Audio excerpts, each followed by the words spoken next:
Uf, qué calor hace. Pero gracias a Dios que Rumba va a rifar un aire acondicionado. ¿Te lo quiere ganar? Mira la descripción de este video y gánatelo. Dale.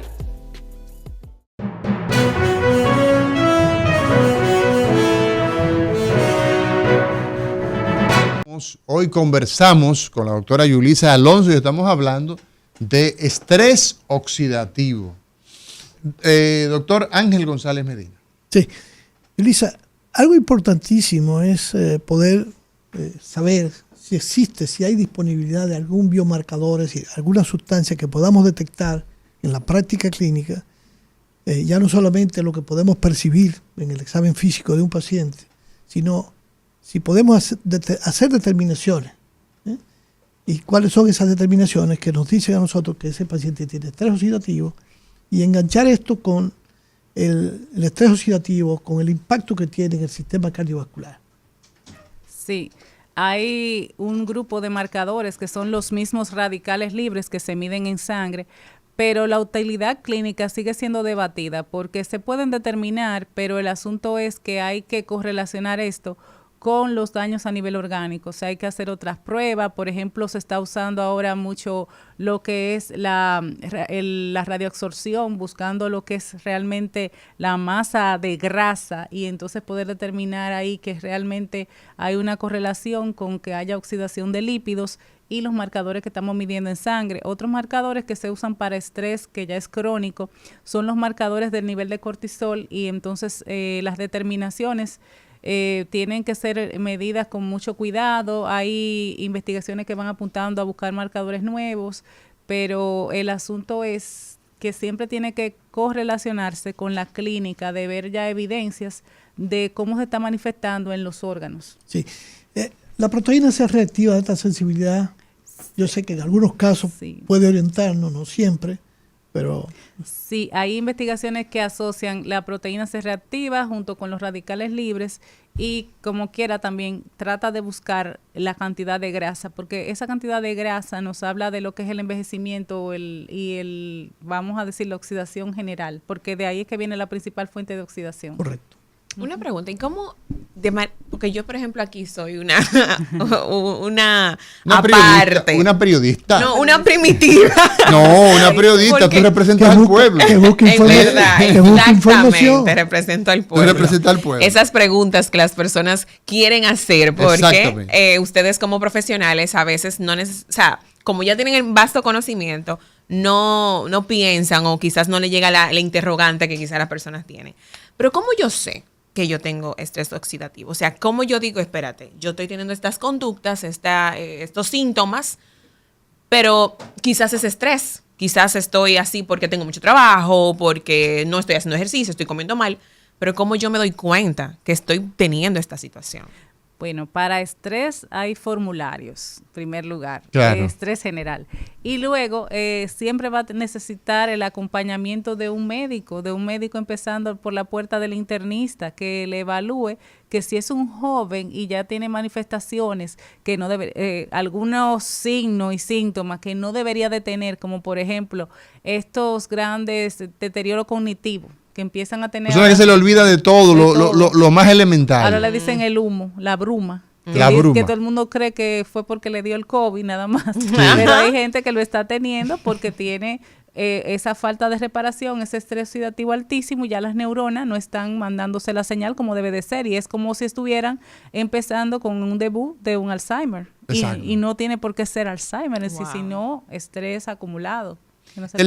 Ahora que mencionas esto, se me ocurre preguntarte, Yulisa Alonso, experta en genética y en biología molecular, ¿qué papel juega el sueño en los niveles altos de estrés oxidativo? Esencial, porque por ejemplo, todo lo que es ese desarrollo de marcadores con los pacientes de apnea obstructiva del sueño es que se ha hecho un gran avance, porque mientras menos oxígeno recibimos al dormir, que es una etapa crucial para reparar la célula, es el momento en que en verdad consumimos más energía, más oxígeno, las horas de dormir. esa falta de un sueño reparador entonces incrementa el nivel de estrés oxidativo. Y eso se va a reflejar a nivel muscular, neurológico, y también una persona que empieza a sentirse siempre con mucha fatiga, tiene que empezar a descartar que tiene un estrés oxidativo muy elevado. ¿Y a qué especialista yo me dirijo? O sea, ¿cómo, a dónde? O sea, usted mencionó con el tema del médico internista, pero después de ahí, o sea, ¿cómo procedo? Por ejemplo, yo, si me siento con esos síntomas, estoy escuchando el programa, ¿hacia dónde me dirijo? El manejo va a tener que ser multidisciplinario, porque si el origen de tu estrés oxidativo está asociado a algún problema endocrinológico, ya vascular, tienen que ya irte tratando las diferentes áreas, pero idealmente siempre hay que buscar el apoyo también de un nutricionista, porque ya el asunto de los antioxidantes no son antioxidantes de forma genérica. O sea que el tratamiento es a través de la alimentación. La alimentación y el estilo de vida, porque es como ha dicho el doctor Amaury y el doctor Ángel, ahora el recetar el ejercicio obligatorio, el recetario tiene que tener un espacio abajo de qué ejercicio te vamos a poner. Y le pongo el ejemplo, que lo traje aquí, unos cuantos ensayos clínicos que se están corriendo justamente para el estrés oxidativo. Hay uno que me llama mucho la atención, todavía están, que no han abierto el reclutamiento, que es para una intervención de conducta, de poner grupos de envejecientes para ejercicio aeróbico y ejercicio de fuerza. El cierre cuando abra para reclutar en enero del año próximo. Y el ensayo clínico en Estados Unidos es para los adultos mayores que tienen riesgo aumentado de tener Alzheimer, hacer esas dos intervenciones, medir cuál de los tipos. Son dos investigaciones que están corriendo en este momento. Un ensayo clínico que va a reclutar en personas envejecientes con alto riesgo de Alzheimer ya determinado, sí, y lo van a poner en dos grupos, un grupo de ejercicio aeróbico y otro de ejercicio de fuerza, y ver cuál de los dos ejercicios va a reducir más el estrés oxidativo y los marcadores de inflamación, la producción de la proteína tau, que es la que hace que se produzca la amiloide del Alzheimer. Interesante. Largo plazo. Muy importante todo esto,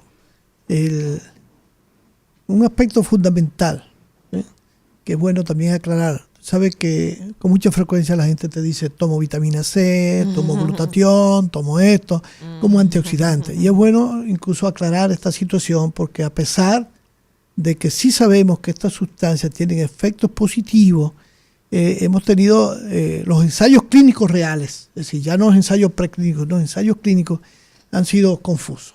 No han demostrado lo que la gente esperaba. Y yo creo que eso que tú insistías de la alimentación, el ejercicio, es que son dos cosas fundamentales y que no cuesta nada. Hay un gran problema, sobre todo en nuestro medio, que no se está proyectando, no se está induciendo a la producción de alimentos orgánicos, que sería fundamental. Entonces, ese es un gran problema. Y hay que ver dónde se compran esos alimentos orgánicos, porque eso es otra cosa. Yo insisto mucho en la gente, no en la compra, sino en producirlo. Es decir, unirse a personas y buscar la forma de aquel que tenga un terrenito, un patio, siembra en su casa. Porque sería la modalidad más fácil o sencilla. O el que tiene terreno, cómo el Estado, cómo las autoridades, cómo nosotros los médicos podemos ayudar a fomentar. Yo tengo pacientes, por ejemplo, que le he insistido que siempre. En que es productivo eso. Es que es productivo. Es verdad que la producción orgánica,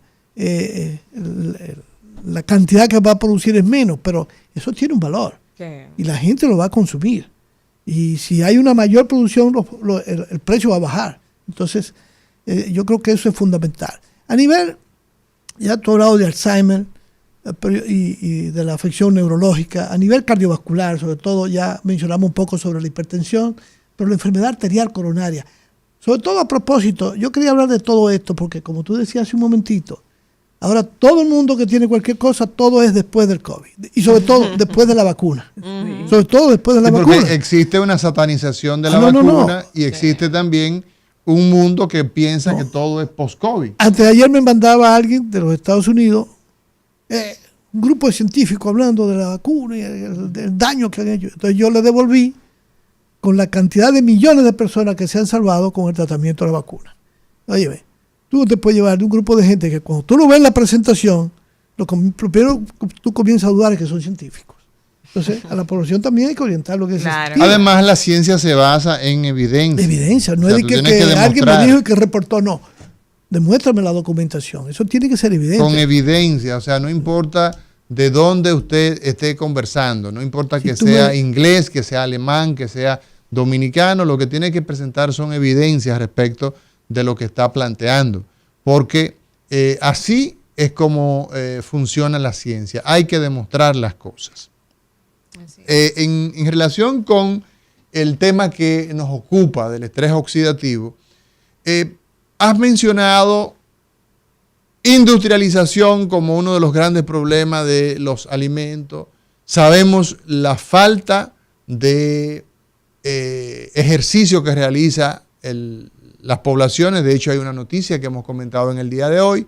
Una cantidad de 1/3 de la población realiza actividad insuficiente. Evidentemente que hay otro paquete que no realiza actividad insuficiente. 50%. Exacto. Has mencionado cáncer asociado a niveles altos de estrés oxidativo.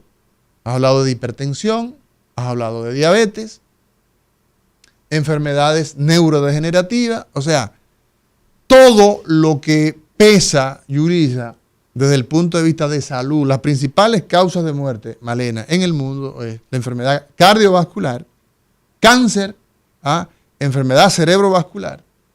Y estamos entonces hablando aquí de que todas esas enfermedades están asociadas con esta condición.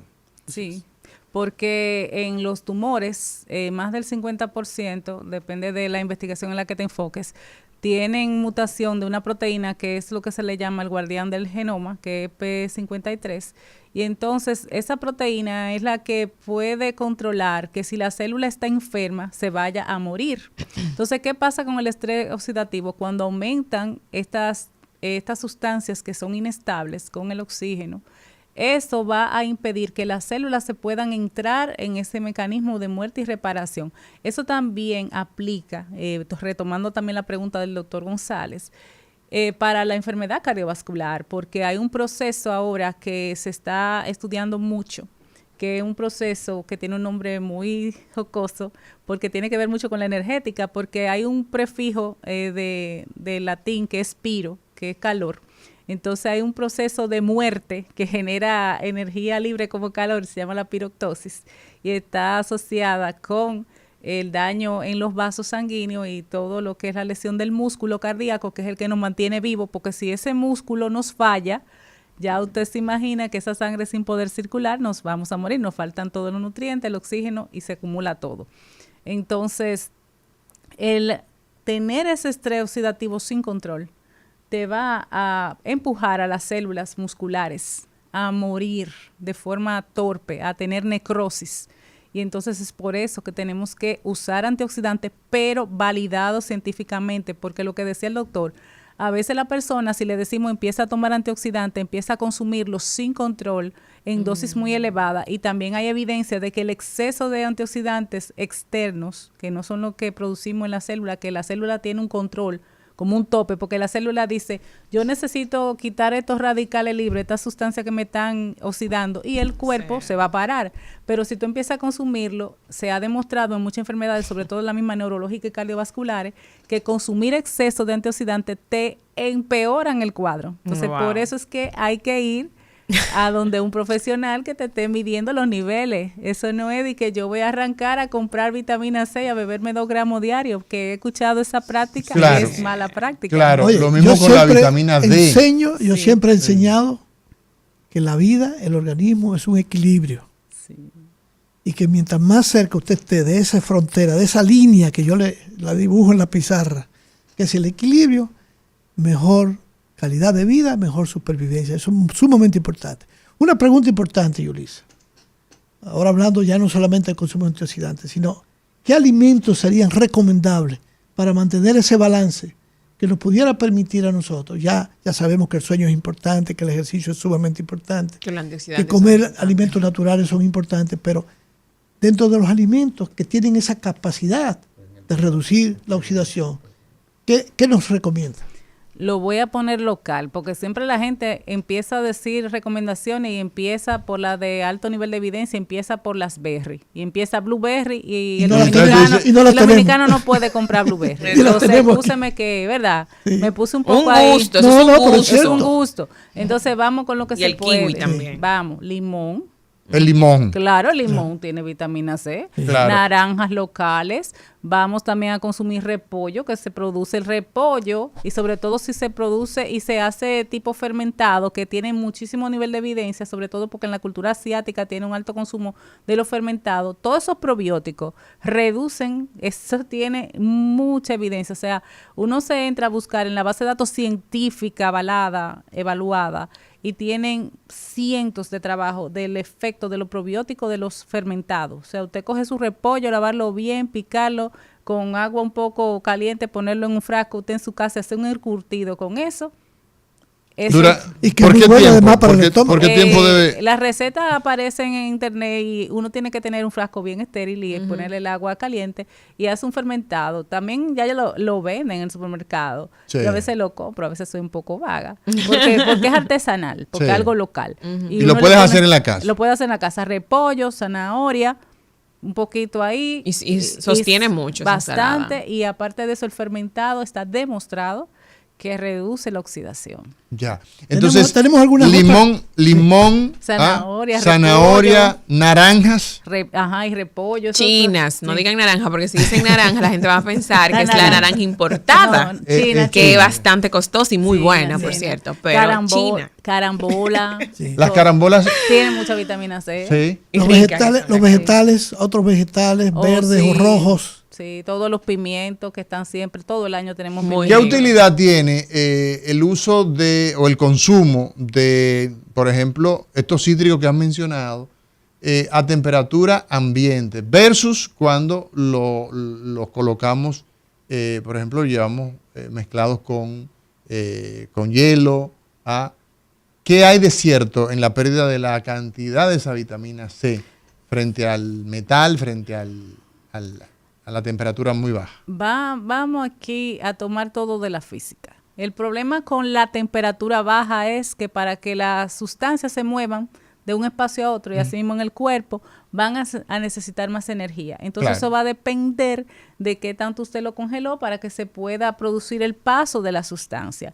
Pero entonces eso es un efecto de tiempo, del tiempo que tarda en que se logre la temperatura del cuerpo, que es la ideal, para que pase de un compartimento a otro. Entonces, la recomendación es sí que no la ponga demasiado fría para que el organismo no tenga que hacer un trabajo en exceso, porque recordemos del inicio que la célula con la mitocondria va a necesitar producir ATP y ahí entonces vamos a dar el oxígeno y vamos a empezar a producir más radicales libres. O sea que es mejor la limonada natural y no frozen. Así mismo es, señores. Mira qué interesante. Pero yo tengo una pregunta, doctor, y antes de irnos a la pausa.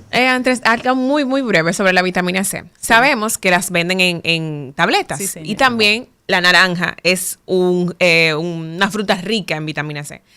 ¿Qué tan parecido es yo tomarme una tableta o comerme una naranja? Porque yo sé que los gramos no son iguales. No, ni el gollejo, ni nada, ni la fibra. Pero yo le voy a dar ahora un detalle, y ahí va, porque eso incluso conecta con el tema al inicio que escuchaba el doctor Amaury hablando de la resistencia microbiana, del problema de las bacterias y el equilibrio. Es que cuando lo consumimos de la fuente natural y consumimos esa fibra, el moco en el intestino se vuelve más grueso, se mantiene más grueso porque esa fibra ayuda a que las bacterias de ahí produzcan otros metabolitos que son los que controlan toda la sustancia del organismo. Entonces es mejor comerse la naranja. Okay. La naranja, ya saben. Siempre es preferible. Señores, y si es jugo, comérselo con todo. Con todo. Señores, nos vamos a una pausa. En breve regresamos. Hoy conversamos con la doctora Yulisa Alonso hablando de estrés oxidativo y todo ese impacto que tiene el aumento de ese estrés oxidativo, que es un fenómeno normal, se da normalmente en nuestras células, pero cuando se sale de proporción, entonces provoca muchos problemas. Ya volvemos.